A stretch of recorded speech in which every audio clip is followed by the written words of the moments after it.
तो hello family, कैसे हो आप सब? बढ़िया एकदम। तो ज्योग्राफी की एडू लाइब्रेरी नंबर 13 में आपका स्वागत है। तो अब हम लोग देखेंगे भूकंप के बारे में। किसके बारे में पढ़ेंगे भैया? भूकंप के बारे में। तो ये भूकंप क्या होता है, कैसे होता है, इन सब बातों को हम लोग डिस्कस करेंगे, तो ध्यान से सुनना। और अगर कोई प्रॉब्लम हो तो बताना जरूर, ठीक है? देखते हैं हम लोग भूकंप।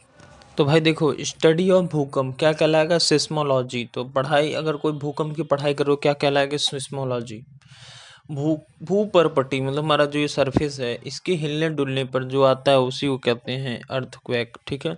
मतलब जो हमारी वो मतलब कॉन्टिनेंट होते हैं ना, तो उसके अंदर भी जो टेक्टोनिक प्लेट्स हैं उनकी टकराने पर हिलने के कारण भूकंप आता है, ठीक है? तो भूकंप की तरंगे जहाँ से निकलती हैं भैया, उसे हम मूल कहते हैं, और उसी मूल को हम फोकस कहते हैं, ठीक है? जो पी होती है वो प्राइमरी होती है, ठीक है? और जो एस होती है वो सेकेंडरी होती है, और जो एल होती है वो लव मतलब लास्ट वाली होती है, ठीक है? तो अगर कोई कहे कि आपका पी मतलब जो 1 वीक की है तो बहुत तेज़ी से आ जाती है, ठीक है? वो ही उखाड़ पुखाड़ देती है। और जो एल है वो भाई साहब वो आती चली जाती, तेज़ी से आएगी, तेज़ी जाएगी। लेकिन जो एल है खतरनाक होता है ना, मतलब खतरनाक होता है, तो 1.5 किलोमीटर पर सेकंड से आती है। और ये आती पूरा उजाड़ बुजाड़ देती है। तो जैसा कि आपको फिगर में दिख भी रहा होगा कि अर्थ है, अर्थ का मैंने पढ़ ले लिया। मान लिया कि यहाँ पर भूकंप आया, जैसे अभी आया ना, वहाँ पर कहाँ पर आपका आया भूकंप? बताओ बताओ, गेस करो। अभी जस्ट भूकंप कहीं आया था? श्रीलंका में आया था? नहीं, श्रीलंका में नहीं आया था। कहाँ आया था भूकंप? हमारा भी जस्ट भूकंप आया था नेपाल में। कहाँ पर आया था? नेपाल, ठीक है? तो नेपाल में जो भूकंप आया था भैया, मान लो वही सेंटर। और पी आपका लॉन्गिट्यूडनल, एस आपका ट्रांसवर्स, एल आपका लास्ट तरंग जिसे लव बोलते हैं, लॉन्गिट्यूडनल। तो हम ये भी जान लेते हैं कि पी एस एल, एल सबसे लास्ट में आता है, ठीक है? तो जो ये पी लॉन्गिट्यूडनल होता है, ये सॉलिड लिक्विड गैस तीनों में आ सकता है। एस जो है, जो ट्रांसवर्स है, वो केवल सॉलिड और लिक्विड में ही आएगा। और जो आपका लास्ट वाला है लव एल, वो भी सॉलिड लिक्विड गैस में है। बहुत गधा है, बहुत खतरनाक है। तो जमीन पर जहाँ ऊपर मतलब सरफेस पर जहाँ आता है उसे हम बोलते हैं एपी सेंटर, मतलब उसे बोलते हैं अभिकेंद्र। और जमीन के नीचे जहाँ से आता है उसे बोलते हैं फोकस, ठीक है?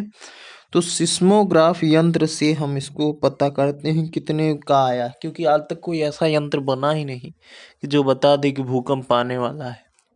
और जब आ जाता है तब उसको पता हम किससे करते हैं? सिस्मोग्राफ से, कि कितना तेज आया था, ठीक है? और सभी भूकंपी तरंगों वाले वेग अधिक घनत्व वाले पदार्थों में से गुजरने से अपनी वेलोसिटी बहुत ज़्यादा कर लेते हैं, लेकिन कम घनत्व वाले पदार्थों में से गुजरने पर उनकी वेलोसिटी क्या हो जाती है? कम हो जाती है। केवल पी वेव सेंटर पर पहुंचता है, याद रखना, ठीक है? कई माध्यमों से गुजरने के कारण ये तरंगे परावर्तित व अपवर्तित होती हैं। भूकंप की तीव्रता सिस्मोग्राफ मतलब राशि फेरल स्केल, मैकरेली स्केल और रिक्टर स्केल, ठीक है? तो हम लोग देख लेते हैं नीचे वाला पॉइंट जो आपको दिख रहा है, पी एस और एल क्या है, ठीक है? तो भाइयों देखते हैं हम लोग, हमारा पी वेव क्या है, ध्यान सुनना।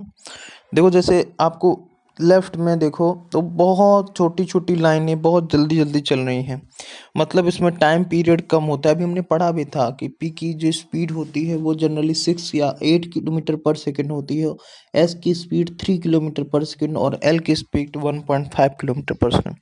तो भैया जो जितना तेज चलेगा वो उतना तेज जाएगा, ठीक है? तो अगर 6 या 8 किलोमीटर पर सेकंड से आएगा तो उसकी फ्रिक्वेंसी ऑटोमेटिक तेज होगी, तो टाइम पीरियड कम होगा, क्योंकि F inversely proportional to T होता है। फ्रिक्वेंसी ज़्यादा हो जाएगी तो लैम्डा क्या हो जाएगा? कम हो जाएगा, वेवलेंथ भी कम होगी। तो वेवलेंथ कम होगी तो एम्पलीट्यूड भी क्या होगा? कम हो जाएगा, ठीक है? तो यही पूछता है कि पी वेव में एम्पलीट्यूड क्या होता है। तो याद रखना कि फ्रिक्वेंसी ज़्यादा होती है, टाइम पीरियड कम, और फ्रिक्वेंसी जो होती है टाइम पीरियड साथ होती है, फ्रिक्वेंसी ज़्यादा होगी तो टाइम पीरियड कम, वेवलेंथ कम, तो इसका मतलब आपका एम्पलीट्यूड भी कम, ठीक है। और एस वेव फ्रिक्वेंसी ज़्यादा होती, यहाँ भी थोड़ा सा टाइम पीरियड ज़्यादा होता है। जो वेवलेंथ है वो एवरेज रहता है और जो एम्पलीट्यूड है वो भी एवरेज ही रहता है।